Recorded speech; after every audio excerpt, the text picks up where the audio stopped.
4 to 5. Looking forward to speaking with you. This is the Tan Talk Radio Network.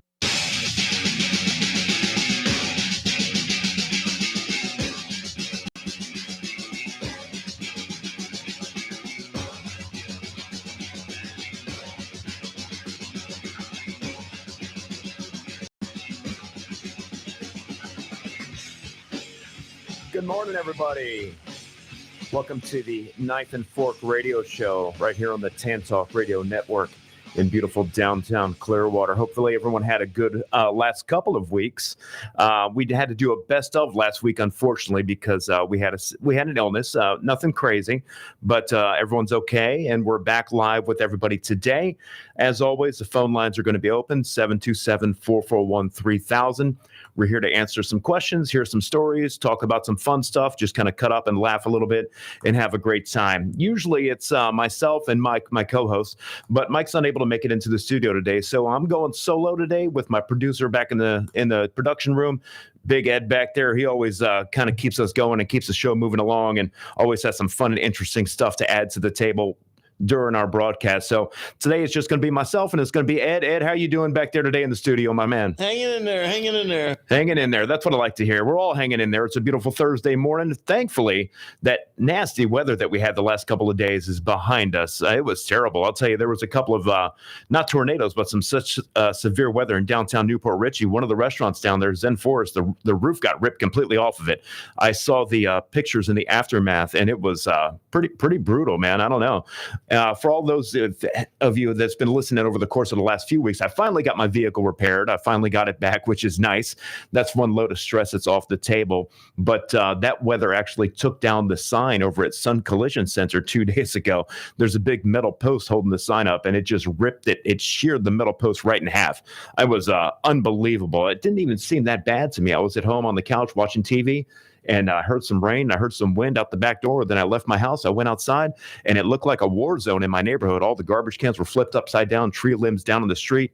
It was a lot worse than I thought it was. It was pretty wild, to say the least. But moving on with the show, we've got a pretty good show lined up for us today. We've got some unfortunate news starting off the show. I'll go ahead and get it out of the way now and address the 800-pound elephant in the room. People have been wondering what's going on with Goodfellas. Well, unfortunately, my restaurant that I've had going for the last few years, I had to close it down.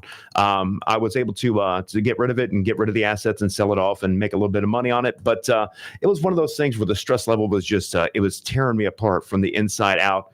And it's, at this stage in my life, at 48 years old, I just I wanted to do my own thing. And I had my restaurant going for a couple of years. Then I realized that it's a tough business to be in.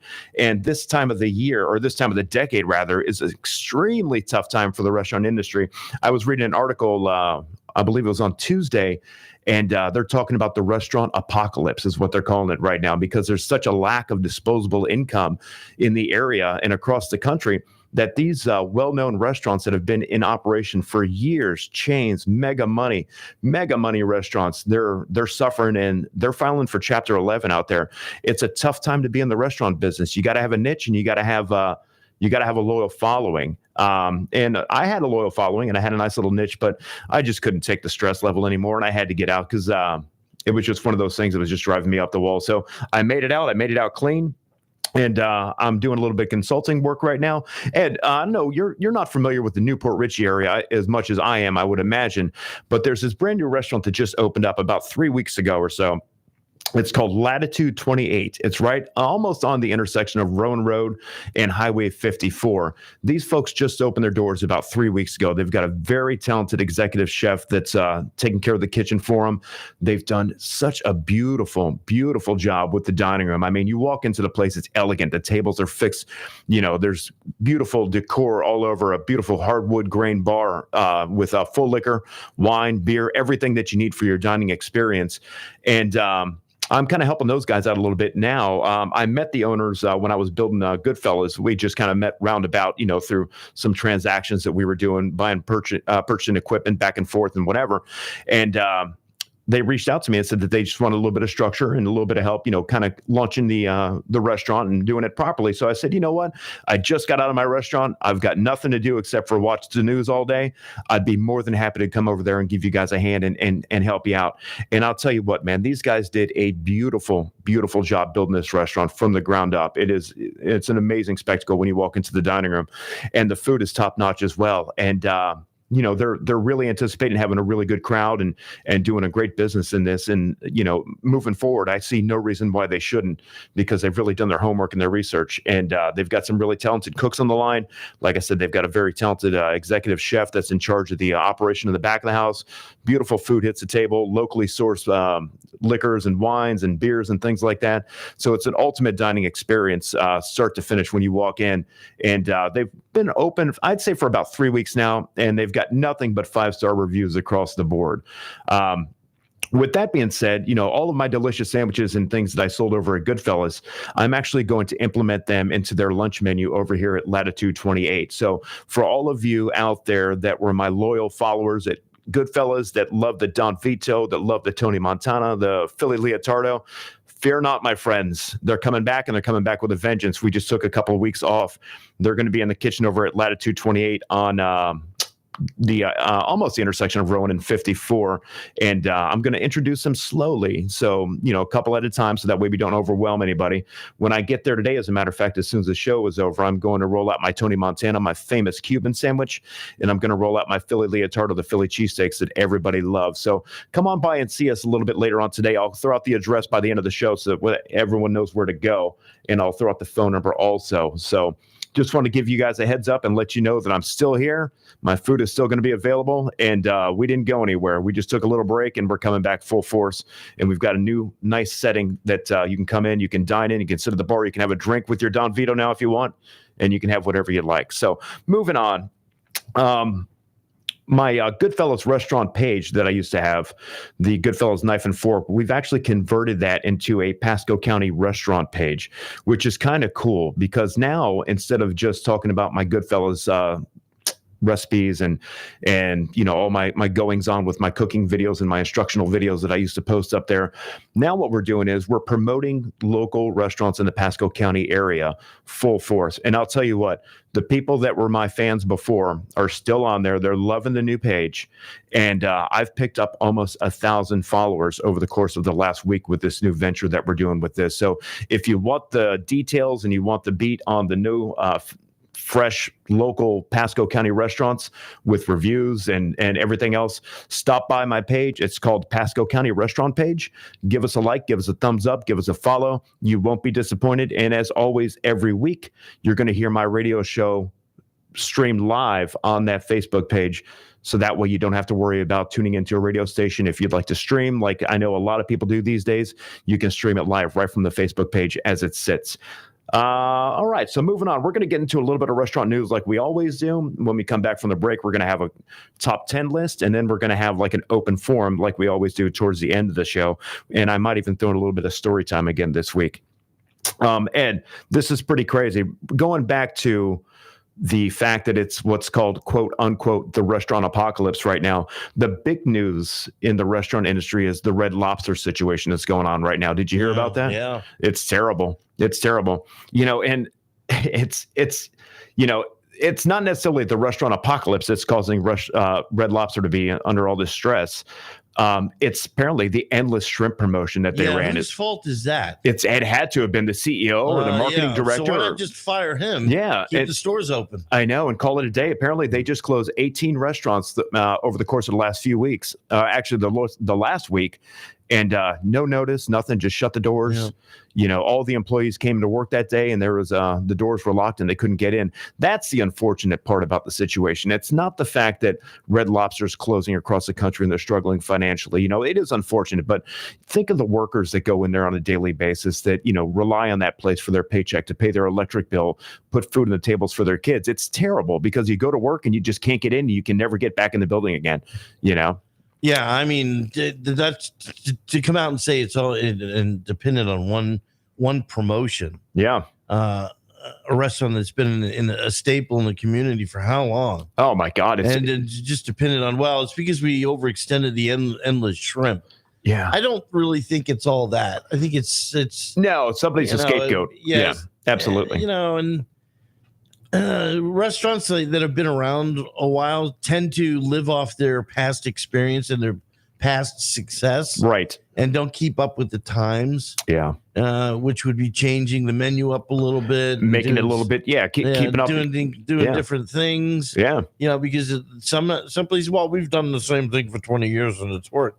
Times are You're changing. shutting your doors now. Yeah, so, times are changing. Apparently, they recorded an $11 billion loss after this endless shrimp promotion, that number is unfathomable to me. I couldn't even imagine, It's like, I said that working in the nightclub business, that if you can't just open your doors and say, hey, we're open, and expect everybody to come running through your doors. Absolutely. You have to have something as a draw. Yeah, it's like I said, you got to have a niche. Yeah. It's a constant competitive field.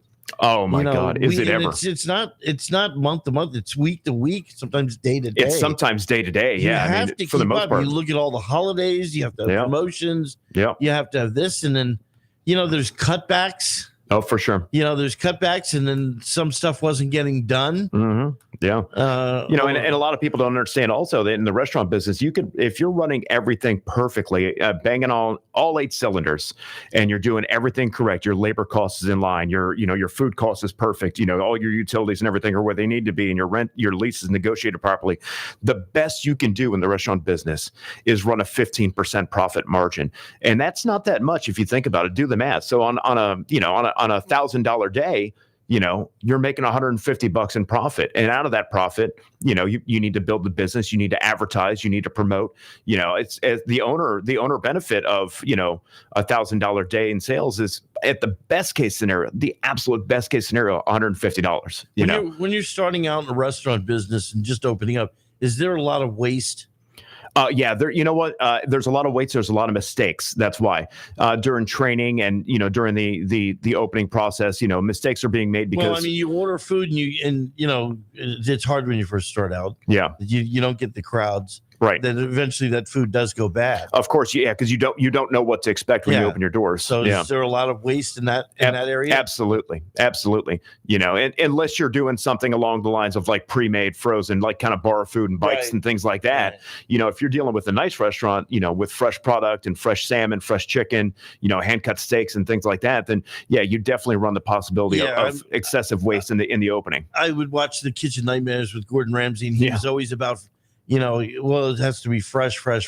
Yeah. But that's a very dangerous it can be area. It can because, you can order X amount this week, and then next week you go into a slump, and a week and that. And, sure. And then you have to throw that out. Yeah. It's got to be hard. Yeah, it can be tricky. You just got to be smart about your ordering in the beginning, and you got to make sure you're not over ordering.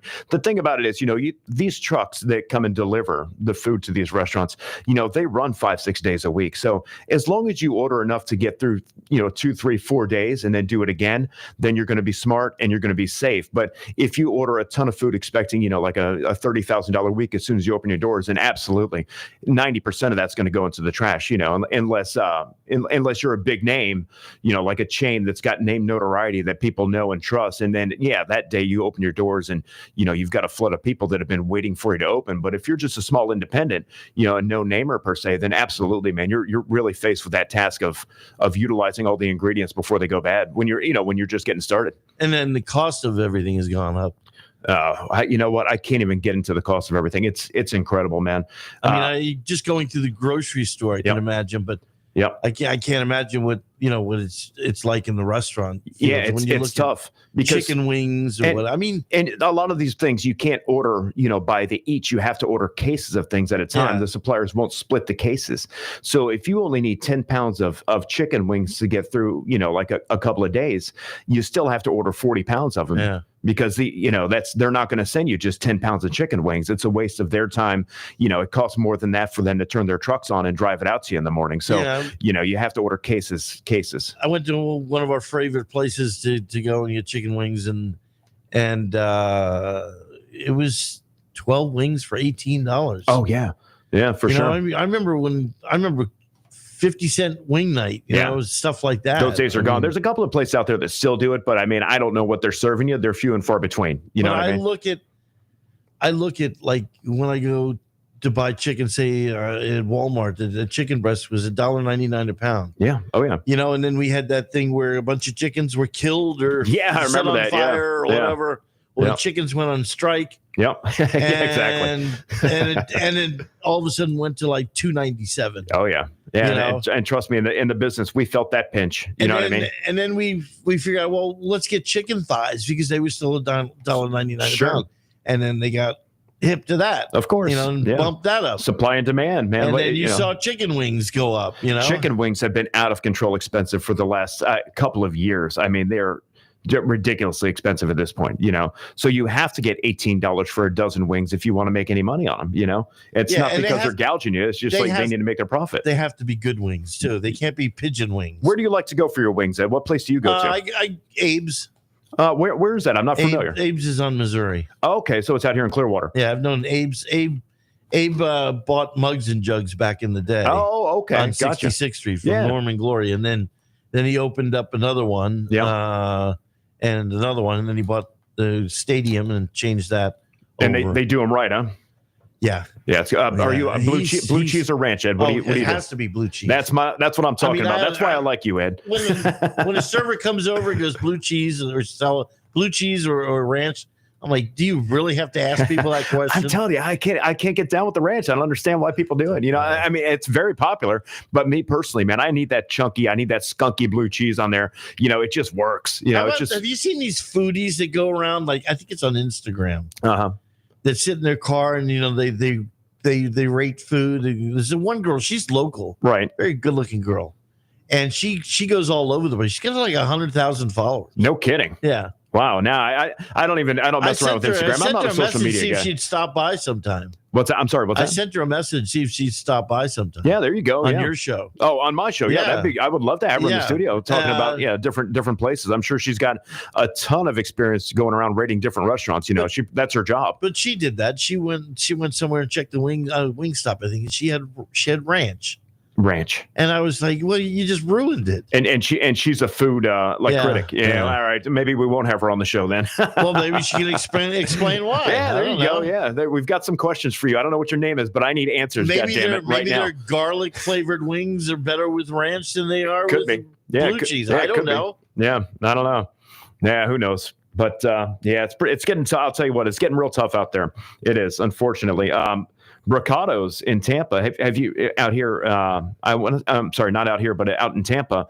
I think it's out in, gosh, you know what? It's been quite some years. So I don't want to give some bad information, but Bricado's, they opened their doors in 1948. So they've been around for like 78 years or something ridiculous like that. Voted best Cuban sandwich and deviled crabs in the area multiple times, multiple years in a row. They just filed for Chapter 11. They've been they've been in the area in Tampa. They're a staple, 78 years. And they just filed for Chapter 11. In the same building? The same building, man. See, now that's kind of strange because if you're in that building for that long, you obviously own the building. Absolutely. Of course. So your overhead's got to it's got to be a little bit low. less. And, I've been there twice myself. And I'll tell you, the Cuban sandwiches are good. Deviled crabs are outstanding. I'm a huge deviled crab fan, and they're outstanding. But both times when I was in there, the place was jam-packed. And it's been quite a few years. It's been at least 5 or 6 years since I've been there because I don't ever make it out to that side of town. But I mean, that's just kind of like an indication of what we're going through right now and the battle that we're having in the restaurant business moving forward because, like you said, prices are skyrocketing. Labor's not getting any cheaper. It continually goes up. And then after COVID, and I'm not going to blame COVID. No, of course. But after COVID and then the people that got paid to stay home and do nothing and collected checks. Yes. The restaurant industry took the biggest hit. We took a huge hit. Yeah. People wanting to work. There's still people out there that the second thing second thing they ask you is how much do you pay? Oh yeah, of course. So I'm not even interested in talking to you after that. And I gotta tell you, man, it's like, I mean, the people that come in and looking, they're looking for jobs. I mean, they want nothing less than $22 an hour. But they have some sort of a net. They can stay home for 13 to 14 because they're obviously getting money from somewhere. And where's it coming from though? The government, I guess. I Man, don't know. Show me that sign-up sheet because I'm ready for it. I mean, I work too hard for my money. I'm ready to sit back and collect a little bit. unfortunately, I don't want to get into it, but you have to speak a different language to get that check. Possibly. Yeah. But we'll save that for another episode. But I mean, there's people out there that just don't want to work. Yeah, I know. And then the restaurant industry took a major hit. And then that goes on you, because if people go into your restaurant, that they've been going into years, and then the service sucks. Sure. Because you're half staff. Yeah. And you try to explain that to them, but they don't want to hear that. I know, it doesn't matter. Yeah. And then they give you a bad review. And, oh boy, my you know what, place spreads is like falling wildfire. off. People that love restaurants, 1 out of 5 will give a good review. Yeah, I mean, that's pretty standard. People that have a bad experience, 10 times out of 10, they're going to post a bad review out there. You know what I mean? The bad reviews spread like wildfire. The good reviews, you embrace them when you get them, because they're few and far between sometimes. I saw stuff like even Abe, who owns the place that we go to, the wing joint. Yeah. That he had ads on TV. He had ads everywhere. Yeah. Yep. For employees. Yeah. 2 weeks paid vacation bonus. That's to huge. Start. Huge. Yeah. Yeah, it's amazing.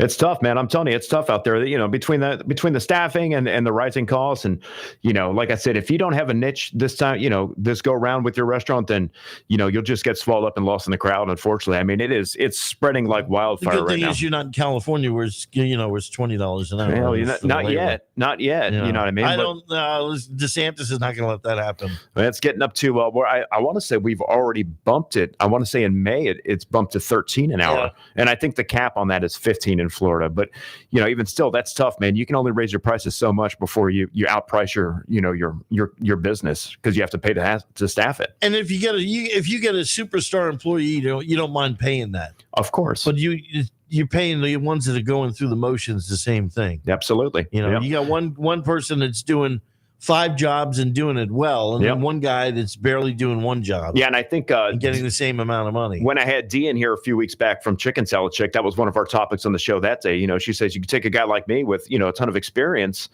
and put you in a place, and then you've got the inexperienced worker that has never done it before, and you have to pay that person the same amount of money. And in fairness, it's just not the right thing to do, because you have a certain budget you have to adhere to, and you can only pay so much. And you finally do get that rock star that's going to bang it out for you. You got to pay the kid over here that doesn't know anything, that just wants to sit there and text all day. And then you lose the superstar that you've had, because absolutely, because he or she is doing all the work, and this kid over here is doing nothing but texting his friends and goofing off all day long, and complaining that he's got to be there. Yeah, it's wild. I don't know. Very strange times. Hopefully things get straightened out soon. But I don't know. There's not a lot of hope for the future right now. We haven't seen any immediate relief, and I don't know when that's going to come. But there has to be a breaking point. There has to be a bubble. I mean, eventually the walls have to come down. You know what I mean? That's just basic economics right there. In general. Mm-hmm. So anyway, moving on to something more fun. Last weekend was Mother's Day. Biggest day in the restaurant business. So hopefully for all you moms out there that are listening, hopefully you had an amazing Mother's Day. You went out and had a great brunch, spent some time with your family, and had a good time. I know that in the restaurant industry, Mother's Day is hands down the busiest day of the year. I would have ththought Valentine's Day would be. Valentine's Day is up there, but it's not as busy. Mother's Day is the busiest day in the restaurant business. And, most places that, a lot of places don't open for lunch will make an exception on Mother's Day because it's more of like a brunch and lunch day. Like you take mom out early. Yeah. It's always on a Sunday, so you got to work on Monday, And so usually the rush starts right as soon as you open the doors at 11 o'clock, and it goes strong till about 6:30 or 7. And then it kind of turns into a ghost town after that. But you crunch in a week's worth of sales into about 9 good hours during that day. It is incredibly busy. And that's the day that the restaurant owners look forward to, because you're going to make some money, but it can make or break you too at the same time. Because if you're not prepared for it, you could piss off a lot of moms out there. And that's the thing. Everybody wants to take mom out on Mother's Day and show her a good time. Nobody wants to go to a place they don't trust and that they don't have any experience with, because they want to make sure that mom leaves there happy that day. So you got to be able to execute if you're open on Mother's Day when you're a restaurant. Otherwise, you're hurting a little bit. I think that's going to do it for the news today. I really don't have much more to cover. I just want to touch on the restaurant closures and things like that, and then the state of the union with the restaurant industry. And let's go ahead and take a short break. When we come back, we're going to get into a little bit of top 10, and then I've got a good Michelin star list of restaurants in the Tampa Bay area that were just awarded recently. Knife and Fork Radio Show. We'll talk to you in a few.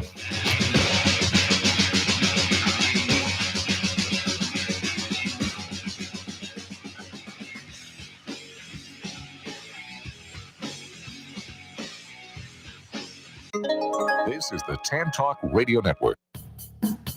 The Rays battled the Red Sox at Fenway Park on Wednesday night, and they were trailing the Bo Sox 2-1 in the sixth when Jose Siri came to the plate with 2 on and 2 out. Swinging a ground ball, dived through the diving Devers into left for a hit. Rounding third on his way home, and the play at the plate not in time. Palacio scores, and the Rays have tied it up. But the Rays weren't done in the sixth inning. The next batter was Yandy Diaz. And the swing of the line drive base hit into left center field. Here is Caballero to score, and here comes Siri to score, and Yandy Diaz gives the Rays their first lead of the night. It's 4-2 in the sixth. And Kevin Kelly would close it out for his first save of the season as Todd Bradley got his first win. Rays won it 4-3. They'll go for the series victory on Thursday at 7:10 p.m. And with your Rays report, I'm Chris Adams-Wall. Catch the Rays all season on the Rays Radio Network. For tickets, visit RaysBaseball.com. Hi there, I'm Robin Savage, stand-up comic. Are you sick of the news getting pushed around by two sides? Always saying the other side is wrong? You deserve to enjoy the news. That's what's up, Robin. I'm your host, Mac James, from Stand Up for News. We're stand-up comics, and we tell the news. The news doesn't have any legs and can't stand up for its own self. Join us and special guests like local hero comics like Donnie Stopa, all the way to legends like Tommy Chong, every Thursday, 7 p.m. to 8 p.m. here on WTAN Radio. Hello, this is the one and only Robbie the Shark. I want to welcome you to the new program, All Groovy, man. I just want a bunch of folks in front of my porch. Let's have a Coca-Cola, a sweet tea, or whatever your drink of flavor is, and let's just talk about life and how far we've come on the only 1340 WTAN Tan Talk Radio Network. It's All Groovy with Robbie the Shark. Thursdays from 8 to 9 p.m. Listen at your own risk. This is the Tan Talk Radio Network.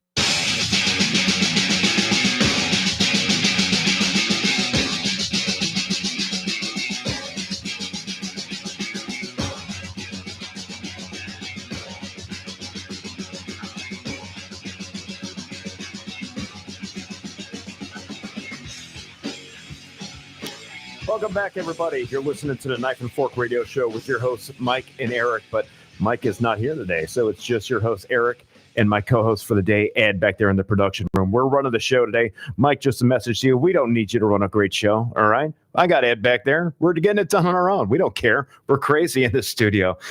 Just getting back to the show, we're going to get into a little bit of Michelin star news moving forward. Just taking a couple looks at my comments on my Facebook page for the folks that are out there watching right now. Donna and Max, I appreciate you very much. Ron, I know I apologize that I had to close down the shop. You were one of my very, very loyal customers from day one when I had the small sub shop out there on Grand and almost 54. And you were one of my best customers. We always look forward to having you in the store, ordering the food, enjoying it, and posting those great comments as you always did. And we look forward to seeing you again soon. Like I said, over at Latitude 28. We're going to have some of my sandwiches on that menu over there. I don't remember exactly what you ordered when you came in there, because I think if I'm not mistaken, you used to switch it up quite a bit. But if you got that Don Vito, if you got that Tony Montana, Philly Leotardo, those are all going to be staples on that menu for lunch, and we'll be ready to serve you and take care of you. The same exact recipes, the same exact sandwiches that you came to love over the course of the last 3 years are going to be available there as well. Catherine out there on Facebook, it's always good to hear from you. I appreciate you listening and be a loyal follower of the show. And Rebecca, I see that. I got your comment, about making a livable wage, and I get it. It is tough out there, and I totally agree with you. People do need to make a livable wage, and it's tough. It's a tough economy right now. It's a double-edged sword. You know what I mean? Because people need that extra income in order to support themselves and support their families, and be able to put food on the table. But it's tough as an operator also, because with the rising costs and the rising labor costs, and like I said, it's a double-edged sword, and I am am not disagreeing with you in the least. I am 100% in your corner, and I appreciate your comment that you posted on Facebook as well. Thank you again, and thank you very much, all of you folks, for listening to the show. And I appreciate your loyal following and giving me all the support that you've given me over the years, and then ongoing with the show and the new venture over at Latitude 28. Moving on with the show, I don't know if you folks out there listening are familiar with the Michelin stars. They're a pretty big deal in the restaurant industry. Prior to 2022, I think, Michelin stars were only available in the United States in 3 different cities: San Francisco, New York, and Chicago. If you had a restaurant in any of those 3 cities, you were eligible to get a Michelin star. Of course, they're available through the entire, continent of Europe and whatnot. But over in the States, they were only available in 3 select cities, those 3 that I just mentioned, but up until 2022. But then they said, all right, well, you know what? Florida's up and coming in the restaurant industry, and let's go ahead and grant them the Michelin star access as well. And we were given the Michelin star access from the Michelin company, who also is the tire company, in case you guys didn't know. The Michelin man does it all. Apparently, he cooks, he cleans, he puts tires on your car, and, he rates restaurants, apparently. But so, there's a couple of different restaurants in the Tampa Bay area that just got voted for Michelin stars, and they actually received the awards. And I don't know, Ed, if you've heard of any of these restaurants. If you have, let me know. I'm sure these are very, very upscale, and they're very fine dining. I'm talking $50 to $100 per person, fixed menus. You walk in the door, daily menus that the chef creates. But apparently Ebb Restaurant, located at 1202 North Franklin Street, was given a Michelin star. It's spelled EBBE, and they're one of those gastronomy restaurants that do all the molecular gastronomy and the crazy converting one item to another, and the look and the feel of one thing but the taste of another. It's pretty impressive how they figured out how to do that, but that's kind of their niche. There's another one. It's a Japanese restaurant, Koisen. It's located at 307 West Palm Avenue. Apparently, it's fine dining Japanese. They have this great Japanese chef that put their menu together, and they were granted a Michelin star as well, which is pretty cool. What's the name of that one? Koisen. It's spelled K-O with like a till over it. S-E-N.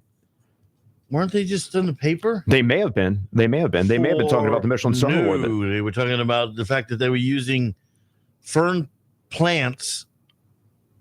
Fern plants. I'll have to pull it up. I have to look it up. I'm curious to see what you're talking about. So the workers were going out to the street and cutting fern plants off the walkway. And they were using them to like smoke the food? And they were putting them as garnish on the plate. I don't know. I haven't heard about that. It's a good possibility if you could look into that and see that. I'd like to know. Yeah. Because it's going to get yanked if that's true, but... Yeah, that's pretty interesting. It's called Koisen or Kos. I'm not sure exactly how to pronounce it, but it's K-O. There's a till over it, S-E-N. Howard, I see you're watching the show, by the way. Shout out to you, my man. Mr. Pastrami is watching and listening to the show right now. Always good to hear from you, my man. Okay, so Tampa restaurant garnished plates with foxtail ferns from outside. Is that okay? K-O, a Canadian restaurant that features a space with recent Michelin star winner. There you go. There you go. Took plants from a plot of land behind the building, and where dogs would relieve themselves, they were garnishing fern plants. All right. On plates. I got to tell you, things are getting a little bit weird with this restaurant right now. I mean, and they have a picture of a waiter or a server with a pair of scissors out there bending over on an area that looks like a dog park. Oh my God, I love it. He's clipping ferns. Yeah, I gotta tell you, man, that's it.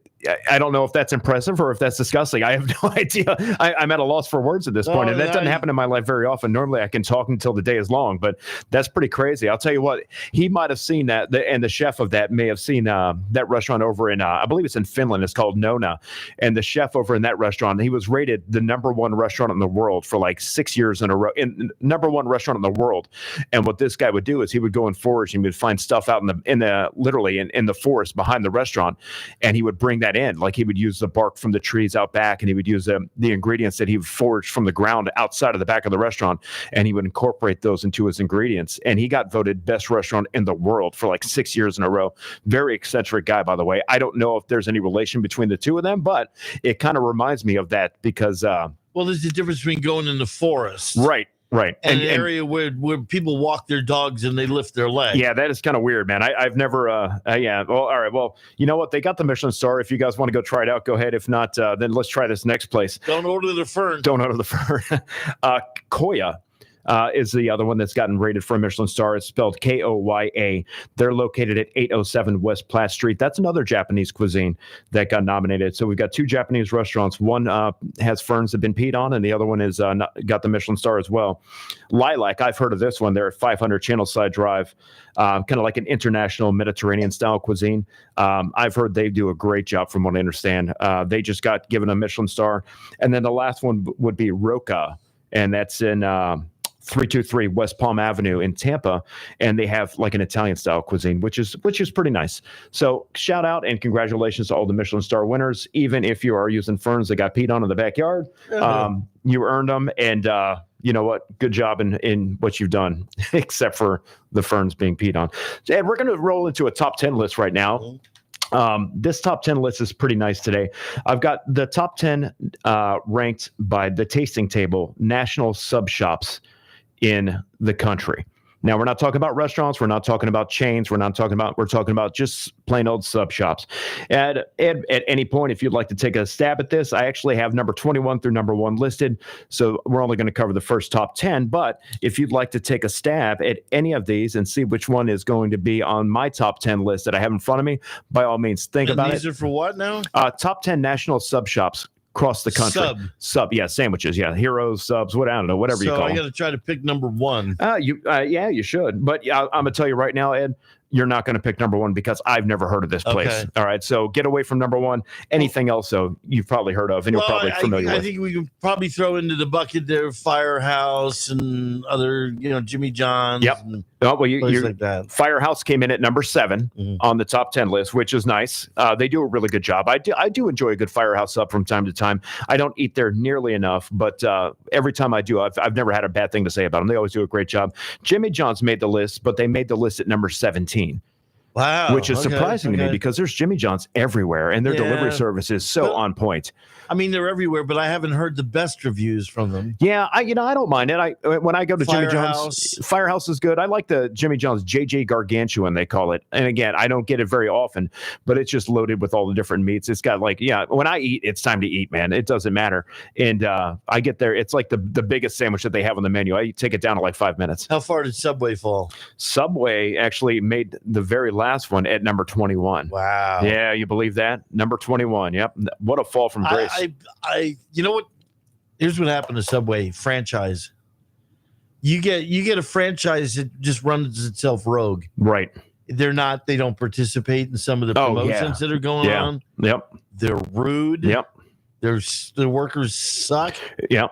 So, and that's a tough thing about when you buy into a franchise. You have to, by contract, you have to follow the rules of the governing authority that you purchase and license the name from. You have to. There's no way around it. You have to follow their rules. Wasn't there that there was some sort of a study that they weren't really giving you tuna fish? It was some other fish. It wouldn't surprise me if that ever happened. Yeah. I stay away from Subway. I couldn't tell you the last time I walked into a Subway and got a sandwich.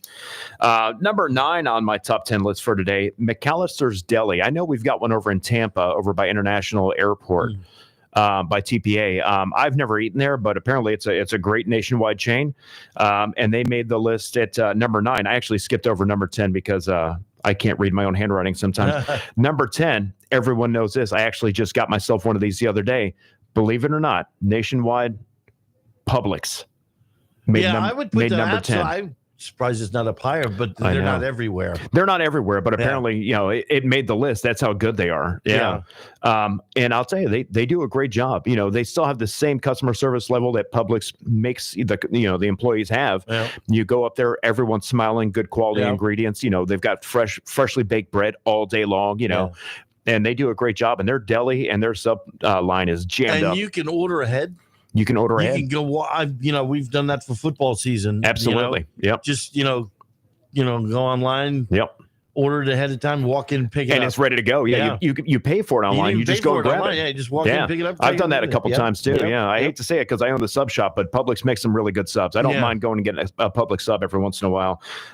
Number 8 coming in on the top 10 list, Jersey Mike's. Okay. They're good for what they're good for. I mean, it's fresh ingredients.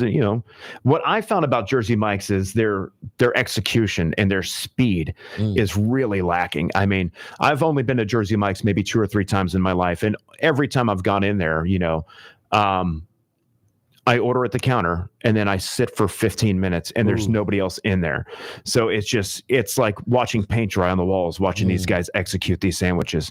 And it's quality. It's good when I get it, but at what cost? I was hungry 15 minutes ago. Now I'm really hungry 15 minutes later and I still got to drive home before I can eat it, So that's kind of a pain in the ass sometimes, but they do a good job. The sandwiches are good. I've never had a problem with their food. We already hit number 7 on the list with Firehouse Subs. This is one that I've never heard of before. Bon Pan. Apparently, it means really good bread. They came in at number 6. Apparently, it's a good chain. We don't have them in Florida, I guess. Number 5. This one's over. The only one I know of in the area is going to be in the airport. Potbellies. Have you ever eaten there? No. I want to say it's a Chicago-based sub shop chain, and you're not going to find them on the streets in Tampa or in the surrounding area, because the only one I've ever seen is in Tampa International Airport. And we ate there one time when we were waiting for a flight, and the food was pretty good. It was jam packed, but it's at an airport. You're starving. You're waiting to get on your plane. You want to get to your destination. So it could have been disgusting. I just wanted to get some food in my stomach before I got on the plane. Who knows? Number 4. I haven't been to this place in forever, but I always liked them. Jason's Deli. They do a phenomenal job, man. They've got, all their homemade potato salads and their macaroni salads and things like that. Their sandwiches are top-notch quality ingredients. So I do not disagree with them being on this list. I think we have one in Countryside. Last time I've been there was in Countryside. I think it is still there. It's it's next to where the Burlington used to be. The Burlington Coat Factory used to be right there, but the Burlington's closed down. It's facing 19. Yeah, they do a really good job. That's the only one that I can think of in the area too, is that one in Countryside. Number 3, never heard of this one before, Menderino Farms. Nope. Apparently we don't have those in Florida either. Number 2 is Panera. I don't disagree with that. I think it's a little bit overpriced for what you get. That's what I've heard. Yeah. And but again, the quality of the food is on point. The bread is baked fresh right there in the building. They make the dough in the morning. They have bakers that come in overnight. They do the proofing, they do the mixing, they do the proofing, the rolling. So the quality is certainly not lacking when you go to Panera. They have really good soups. And you can dine in, you can take it to go also, but they do a really good job. So I haven't been to a Panera in a little bit either, but I do know that the multiple times that I have gone in the past, they've always been on point, and they've got a good system in place too for execution. So by the time you order until you get your food, you're less than 7 minutes, and they really nail it. They nail it. And then number 1, which you thought you were going to nail, but I told you probably weren't going to, Pret a Manger. I've never heard of that. Again, another restaurant that we don't have in Florida, but apparently they're badass because they're number 1 on this list. So one of these days, maybe we'll get one of those down here in Florida and we'll see what they're talking about. And you know what? I'll be the judge of that, Ed, when that happens. All right. I'll be the judge of that. Well, we have pretty good competition now. Who was that? With Jimmy John's and for sure. Yeah. Firehouse. Yeah. And you know what? They're all good for what they do. You know what I mean? You get a different one here, you get a different one there. And, everything on that list, I couldn't complain about. I think that list is very accurate as far as I'm concerned. Listen, you guys are listening to Knife and Fork Radio Show. Again, thank you to everyone listening on Facebook and tuning in this morning. We're having a good time today. We're having some good information, some good feedback here. It's 9:49 on the Tan Talk Radio Network. We're going to take our last commercial break before the end of the show. We'll be back in about 35. I don't know. How long is the commercial break? At a minute? Minute and a half. Minute and a half. I'll see you in a minute and a half. All right.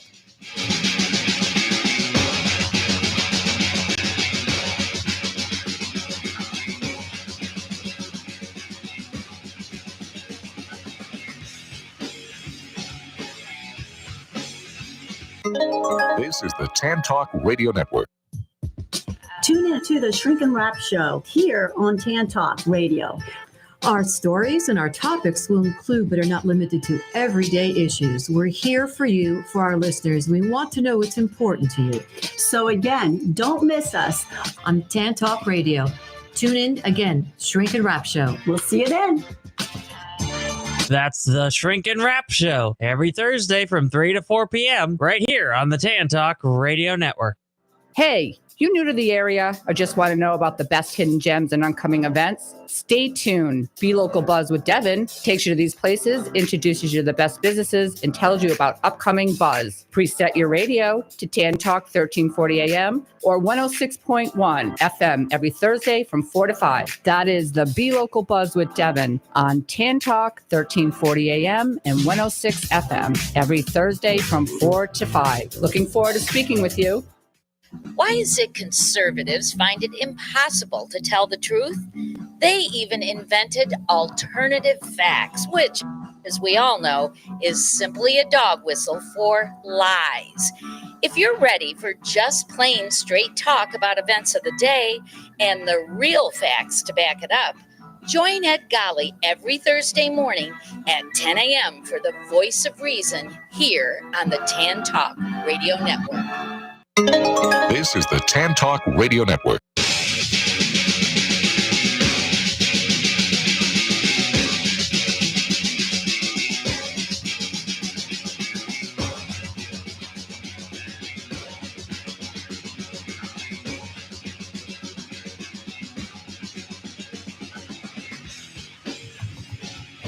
Welcome back, everybody. You're listening to the Knife and Fork Radio Show here on the Tan Talk Radio Network. We're heading into our last segment. We got about 8 minutes to go before the end of the show, and then the end of my favorite day of the week, because Thursday, like I always say, is my absolute favorite day of the week because I love getting started with this show, and I love broadcasting, and I love coming in here and entertaining and doing what I can do to keep you folks informed and entertained every step of the way. Catherine out there on Facebook, I see that you mentioned that the app Too Good to Go is great for restaurant owners to help combat food loss. I'm going to look into that when the show is over, and next week we're going to discuss it. I've never heard of that app, but I'm certainly looking forward to seeing what it's all about and checking it out and maybe implementing that into whatever future endeavors I have moving forward in the restaurant industry. I want to get into a little bit of story time right now. This is when we kind of freestyle a little bit and we have a good time. I don't know if any of y'all know, but there's a restaurant in the area years ago that I worked at as I was coming through the ranks. Started out as a kitchen manager, ended up being the managing partner, so I ended up running the place. I did a 5-year run with them. They were owned by the Melting Pot Restaurants. The name of the restaurant is Grillsmith. That's out there in Countryside area, right across the street from the Countryside Mall. Great restaurant. Melting Pot again. Whether you like fondue or you don't. My friend was a managing partner there one time. Oh, is that right? What's the name? Jamie. Jamie McCormick. Yeah, I know Jamie. Yeah, of course. He just opened up a place over here. Oh, did he? I know he had his food truck going. Did he open up a? It's on Drew Street. He's actually got a brick and mortar store now. Yes. Oh, good for him. Yeah, it's beer and wine, and then food truck places are opening up spaces inside. Right, they got slots inside. That's pretty cool. Well, Yeah. shout out to you, Jamie. Good for you, man. Yeah, actually, when I was done with my 5-year run at Grillsmith as the managing partner, he was the next one to take over my restaurant. So we overlapped with each other there for a little bit. Yeah, it's pretty cool. Yeah, he's a good guy. He knows what he's talking about. So I'm glad to hear that. Yeah, I knew he had his food truck going, but I didn't know anything further. But yeah, so when I was running Grillsmith out there in Countryside, of course, we had full liquor, we had beer, we had wine, we had great food. And we had a huge crowd. I mean, we would do, on any given week, $75,000, $80,000 a week in sales, you know what I mean? Which is a pretty big number. I mean, for in the restaurant industry, unless you're, like a big corporate conglomerate, like a Chili's or an Applebee's or something, you just don't pull those kinds of numbers. So we had some good financial backing and we were able to market it properly and get the numbers up. But I used to have this guy that would come in there and he would sit at the corner of the bar and he would freak everybody out because he would just talk to himself the entire time. Okay.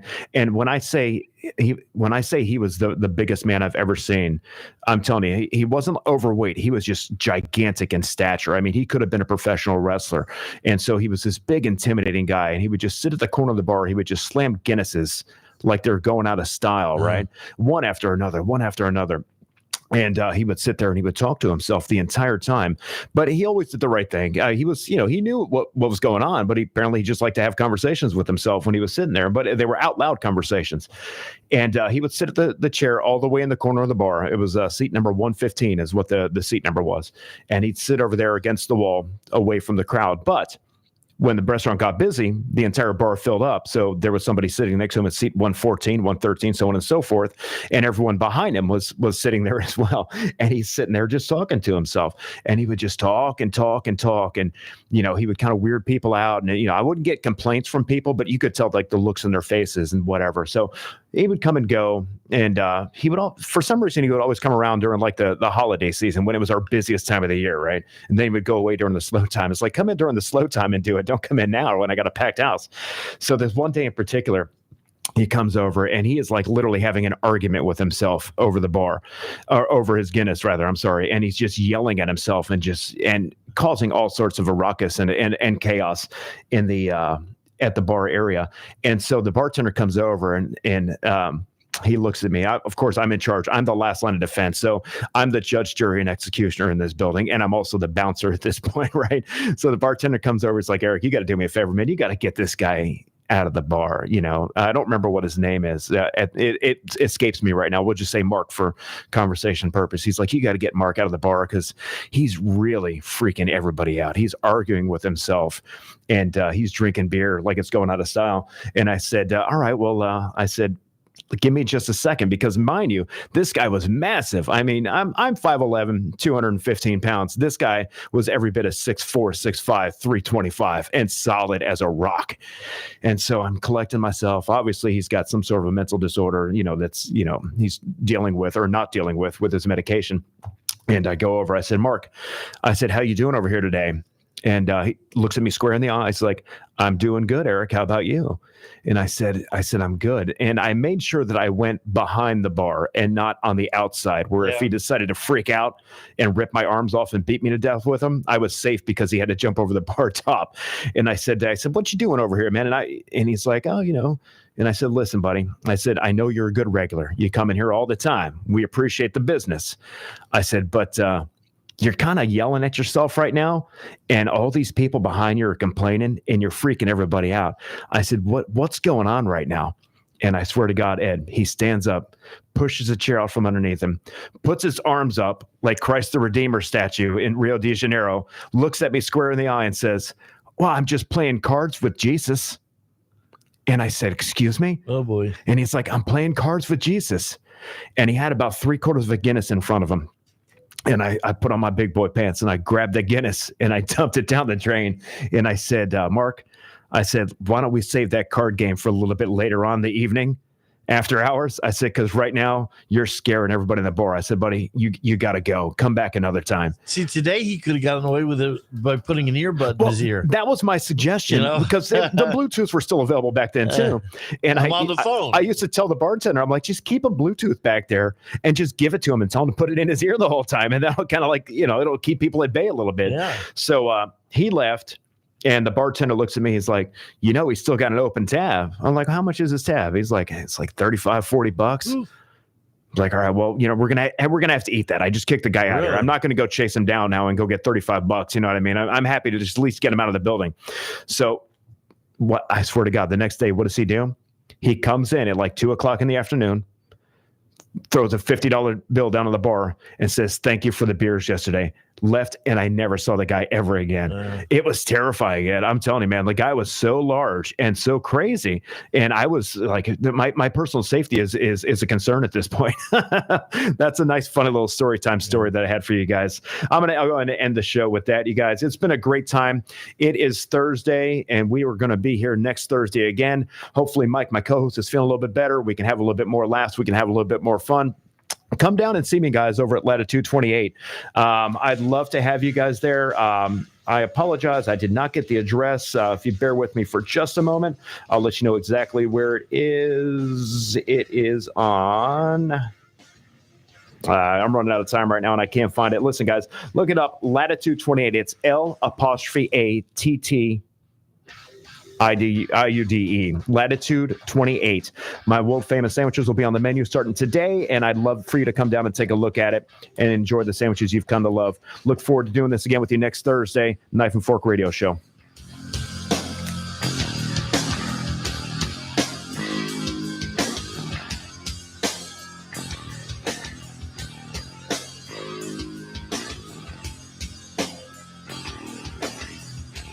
WTAN, Clearwater. FM 106.1. WDCF, Dade City. FM 102.3. Listen. This is CBS News on the Hour, sponsored by Progressive Insurance.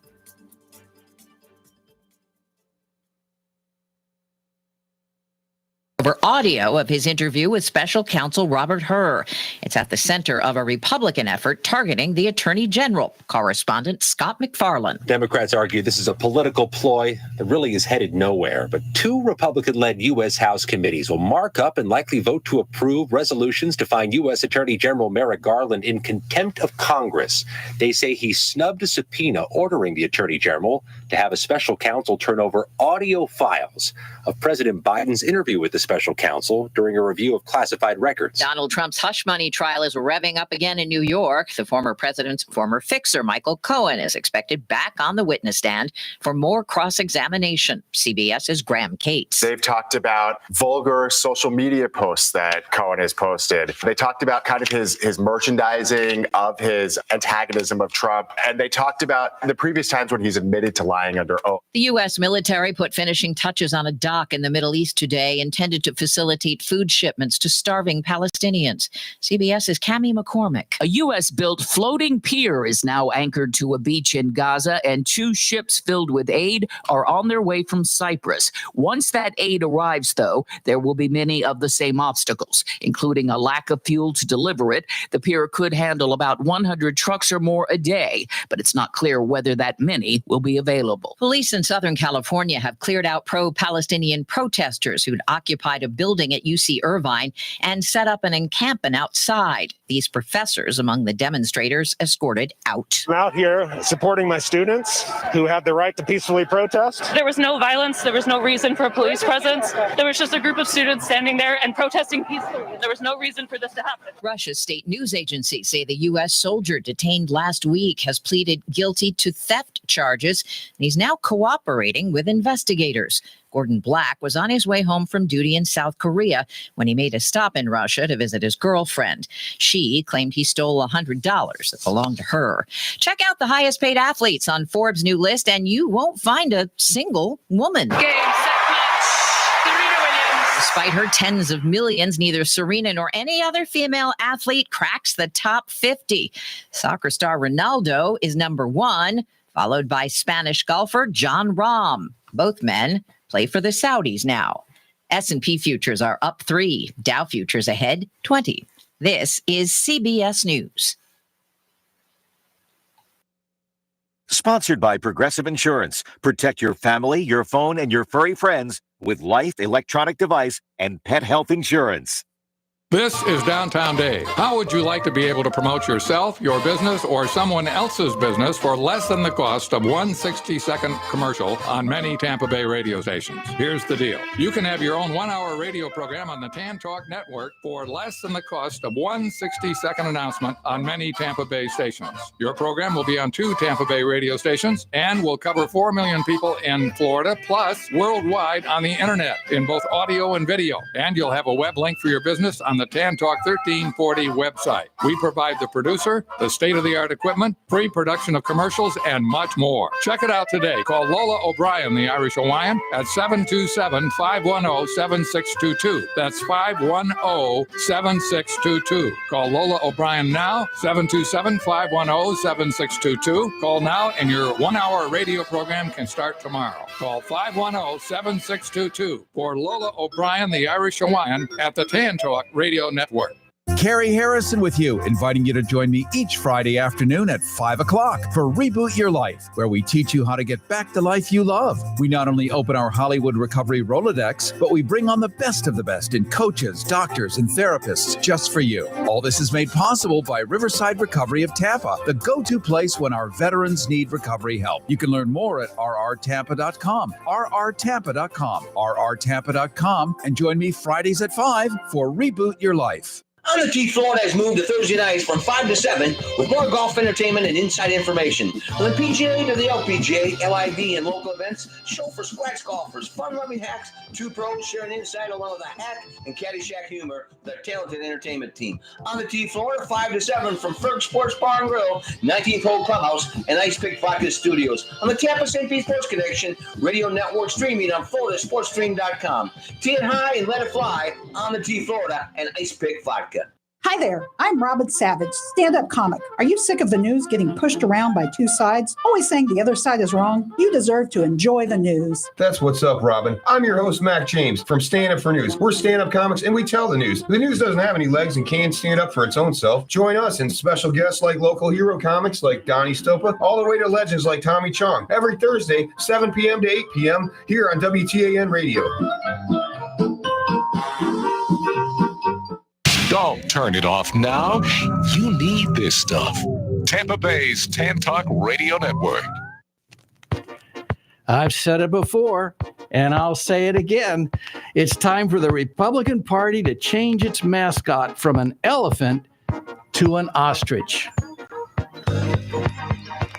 You are about to enter the arena of real news and factual commentary on the Voice of Reason, here on the Tan Talk Radio Network.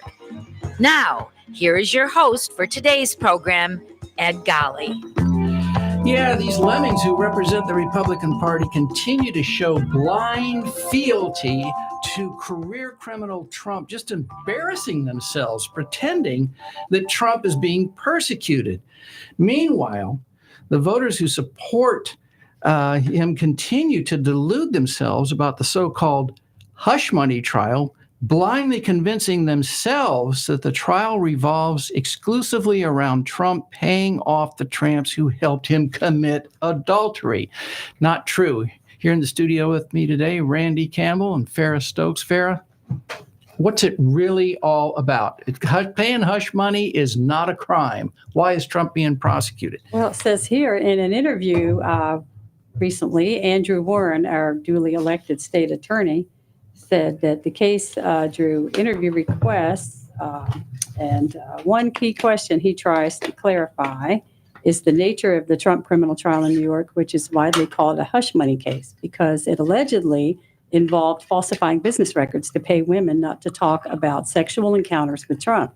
It is not a hush money case, Warren said. The charges are that Trump deceived the voters to hide information that he believed would hurt his campaign.